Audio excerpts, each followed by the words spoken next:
קצת מוצא צרע שכמוך, יא מניאק. אל תגיד מה אתה עושה. מה? ריכוז של פסולת.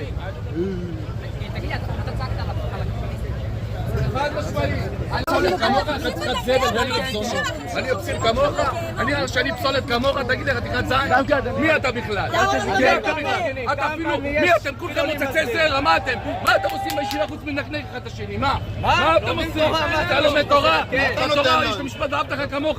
שתעשה את המשפט הזה, דבר איתי. אני מלך על אמא שלך בתונה שעשתה אחת כמוך. שידבר, אל תענה לו.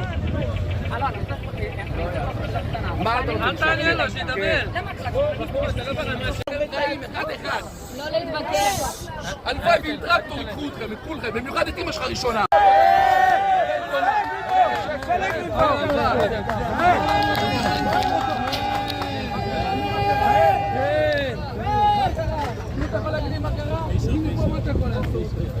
אתה יכול לזוז? יאללה, צלו, אמא שלך שהזדנה עם 700 איש הוציאה בין 1,000 זונות.